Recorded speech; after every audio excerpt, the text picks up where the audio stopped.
Hello అండి. Welcome to my channel. అమెరికాకి వచ్చినాక ఇక్కడ పిల్లలు స్టూడెంట్స్ చాలామంది చదువుకోవడానికి వస్తున్నారు కదా! ఆహ్, అది వెరీ గుడ్. అయితే వాళ్ళు వచ్చినాక ఇక్కడ ఆహ్, వాళ్ళకి ట్రాన్స్‌పోర్టేషన్ కోసం ఇక్కడ కార్లు అవసరము. అయితే చాలామంది కార్లు కొనుక్కుంటున్నారు. కొంతమందేమో బస్సులలోనే వెళ్ళొస్తున్నారు. సో, అయితే కారు కొనుక్కునేటప్పుడు కొన్ని క్వెషన్స్ ఉంటాయి కదా! ఏమేమి అవసరం అనేది. ఇవాళ వీడియోలో అది నేను డీటెయిల్‌గా చెప్తాను. సో, ఈ వీడియోని మీరు పూర్తిగా వినండి. ఆ తర్వాత మీకు కూడా ఒక అండర్‌స్టాండింగ్ వస్తది. ఎస్పెషల్లీ మీరు మీ పిల్లల్ని ఇక్కడ పంపించినట్లయితే, మీరే స్టూడెంట్స్‌గా వస్తున్నట్టయితే ఆహ్, మీ అందరికీ కూడా ఒక ఐడియా అంటూ వస్తదనమాట అమెరికాలో. కారు కొనుక్కుంటే దానికి కావాల్సిన ఇన్ఫర్మేషన్ ఏంటి అనేది. సరే, మీరందరూ కూడా ఇది ఫస్ట్ టైం నా వీడియో చూసినట్టయితే సబ్స్క్రైబ్ చేసుకోండి. ఒక లైక్ బటన్ కొట్టండి. అలాగే నోటిఫికేషన్ బెల్ ఐకాన్ని కూడా కొట్టండి.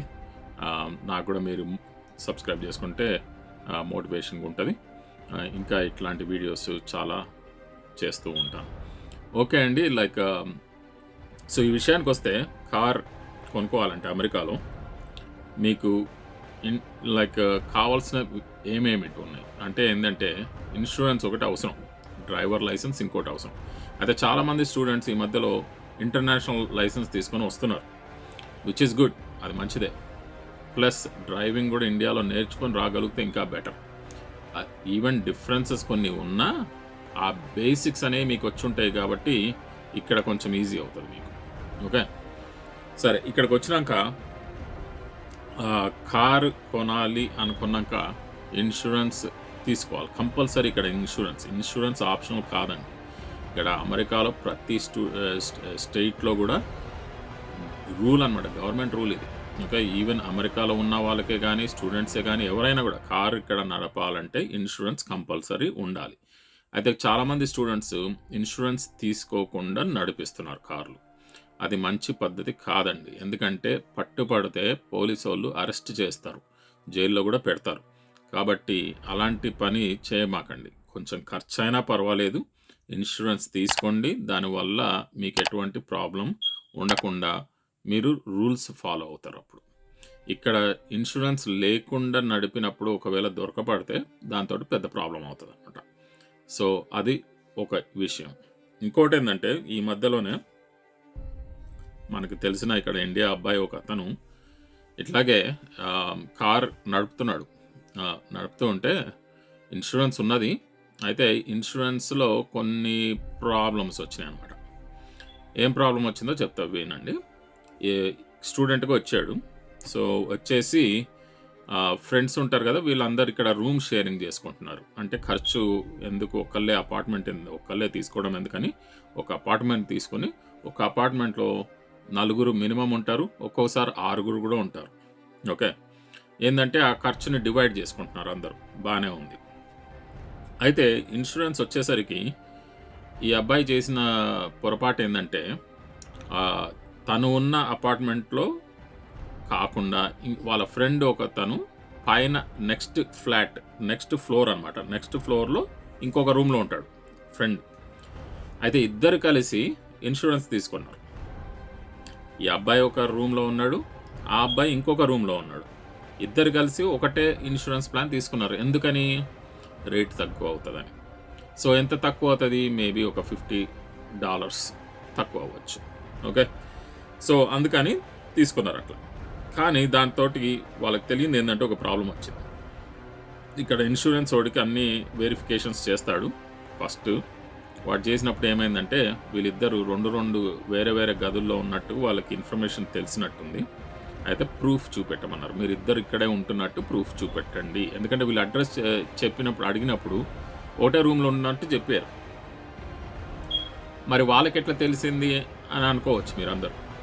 ప్రతిదీ కూడా అండి ఇక్కడ అమెరికాలో ట్రాకింగ్ అయిపోతుంది. అంటే ఏంటంటే, బ్యాంక్ అకౌంట్ ఉందనుకోండి, మీ బ్యాంక్ దగ్గర నువ్వు అడ్రస్ ఇస్తావు, అది వాళ్ళకి ఒక కంపెనీ సంస్థ అంటూ పెట్టుకుంటారు వీళ్ళు, క్రెడిట్ రిపోర్టింగ్ అంటారు.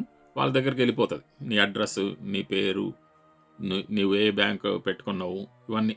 ఓకే, ఇప్పుడు ఇక్కడేమైంది, వీళ్ళు 2 రూమ్‌లలో ఉన్నామని చెప్పకుండా, ఒక రూమ్‌లో ఉన్నామని చెప్పినప్పుడు, వీళ్ళు వెరిఫై చేసినప్పుడు, ఆ ఇద్దరి అడ్రెస్‌లు గూడా బయటపడతాయి. ఎందుకంటే ఒకళ్ళకేమో ఇంకొక అడ్రెస్ వస్తుంది. ఇంకొకరికి ఇంకొక అడ్రెస్ వస్తుంది.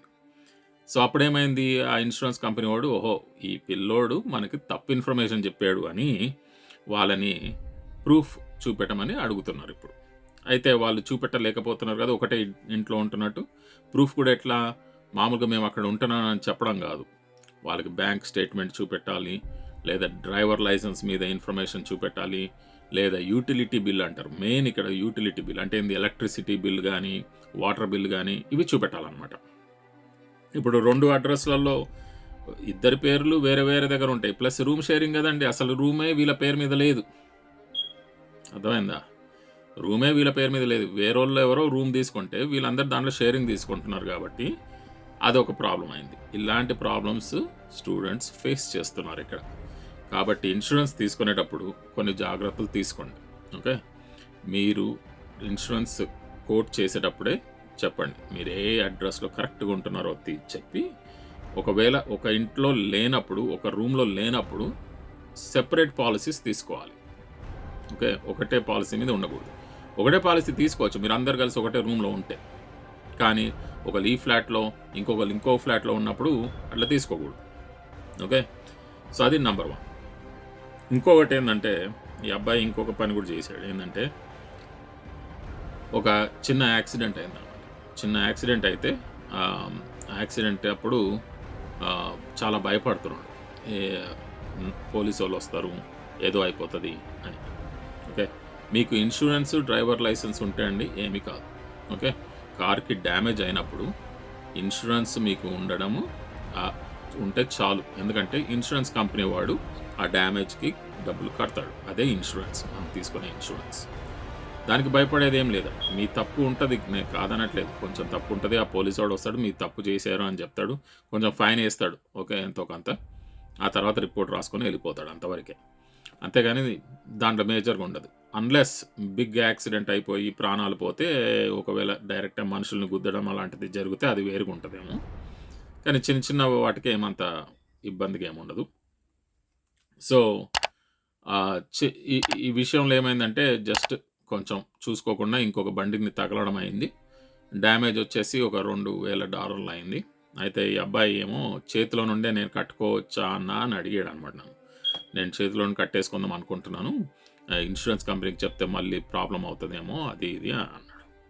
అవ్వచ్చేమో, చేతిలో నుండి కూడా కట్టుకోవచ్చు, నష్టమేం లేదు. కానీ దానివల్ల ఇబ్బంది ఏం లేదండి. మీ ఇష్టం. మీ దగ్గర డబ్బులు ఉంటే చేతిలో నుండి కట్టుకోవచ్చు.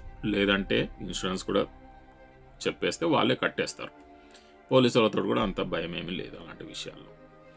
సో, ఇంకొకటి driving licence. Okay. Driving licence కూడా మీకు అమెరికన్ లైసెన్స్ ఉండాలి. ఓకే. నెక్స్ట్ వీడియోలో నేను మీకు అమెరికన్ లైసెన్స్ ఈజీగా ఎట్లా తెచ్చుకోవాలనేది కూడా చెప్తాను. కానీ అమెరికన్ లైసెన్స్ ఉండాలి. చాలామంది దగ్గర ఇంటర్నేషనల్ లైసెన్స్ ఉంటుంది. అది ఓన్లీ 1 ఇయర్ వరకే పరిమితం.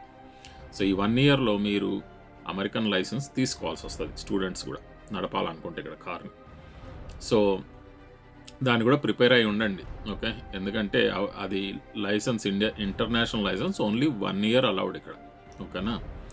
సో, అదండి ఇవాళ వీడియోలో. మీకేమైనా ఇంకా అడిషనల్ క్వశ్చన్స్ ఉంటే ఇన్సూరెన్స్ గురించి నాకు కామెంట్స్‌లో పెట్టండి. నేను ఫర్దర్‌గా ఆన్సర్ చేస్తాను.